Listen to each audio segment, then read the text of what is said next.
ක්‍රිස්තු පූර්ව 543 සිට ක්‍රිස්තු පූර්ව 504 දක්වා අප ලක්දිව රජ කළ විජයට රාජ්‍යත්වය ලබා දීම සඳහා දරුවෙකු නොසිටි නිසා රාජ්‍යත්වයේ උරුමය ඔහු විසින් ඔහුගේ සොහොයුරාගේ පුත්‍රයා වූ පණ්ඩුවාස දේවට ලබා දෙනවා.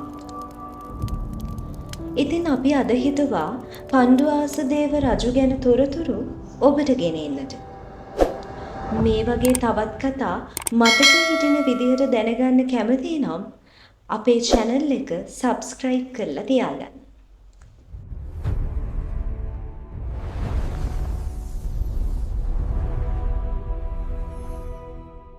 පණ්ඩු වාසදේව ලංකාවට පැමිණීමට පෙර විජයගේ අභාවය සිදු වෙලා තියෙනවා. එම නිසා විජය රජුගේ අභාවයෙන් පසු එතෙක් ලංකාවේ පාලනය ලබාගෙන තියෙන්නේ උපතිස්ස ග්‍රාමය මූලික කරගෙන තම කටයුතු සිදු කරමින් සිටි උපතිස්ස නම් ඇමතිවරයායි. අභිෂේක නොලැබුවත් උපතිස්ස රජ වසරක් පමණ රට පාලනය කර ඇති බවයි සඳහන් වෙන්නේ.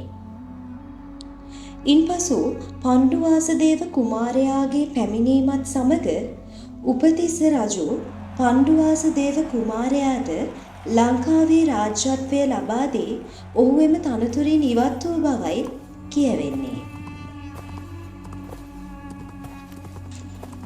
පණ්ඩු වාසුදේව රජතුමා ක්‍රිස්තු පූර්ව 504 සිට ක්‍රිස්තු පූර්ව 474 දක්වා වසර 30ක් රාජ්‍ය පාලනය කර ඇති බවයි සඳහන් වෙලා තියෙන්නේ.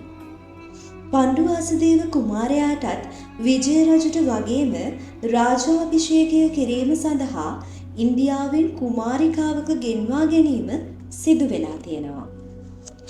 ඇය නමින් බද්දකච්චායනා කුමරියයි. ඇය ශාක්‍ය වංශික කුමරියක්.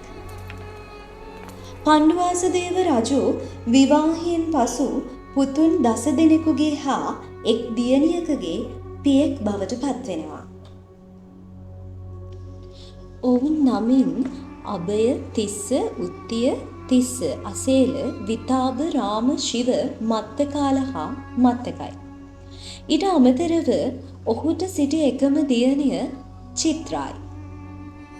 මෙම චිත්‍රාවගේ උපතේදී නක්ෂත්‍ර විශාරදීන් විසින් සියල්ලෝම භීතියට පත්වන කරුණක් පවසා සිටියා.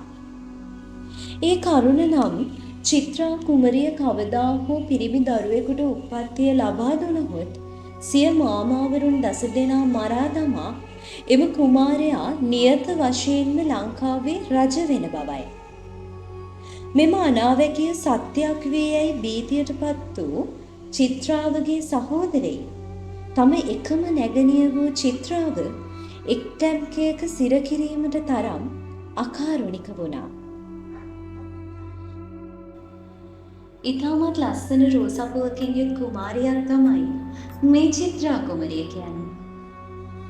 දකින ඕනෑම කෙනෙකු උන්මත්තක භාවයට පත් කිරීමට තරම් රෝසපුවක් ඇයට හිමි වී තිබුණා. අන්නේ කාරණාව නිසා තමයි ඇයට උන්මාද චිත්‍රා යන නම පටබැඳිලා තියෙන්නේ. ඉතින් ඇයව එක්ටැම්ගේ සිර කිරීමට අවශ්‍ය සියලු කටයුතු සහෝදරයින් විසින් සූදානම් කර ඇයව එම එක්ටැම්ගේ සිර කරනු ලැබුවා.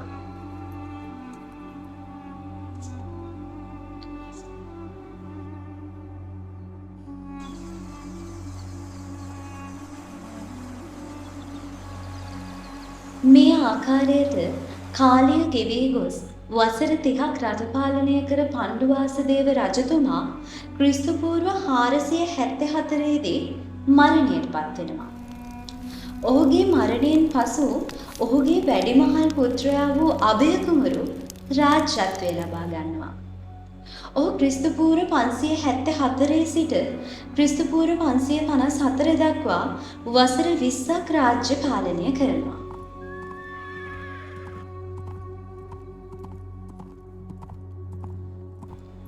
අභය රජු රාජ්‍යත්වයෙන් නෙරපා උපරජු කිරීමෙන් පසු රාජ්‍යත්වයට පත්වන්නේ තිස්ස කුමාරයා බවයි සඳහන් වෙන්නේ. මේ තිස්ස කුමාරයා ක්‍රිස්තුපූර්ව 454 සිට ක්‍රිස්තුපූර්ව 437 දක්වා වසර 17ක කාලයක් රාජ්‍ය පාලනය කරනවා.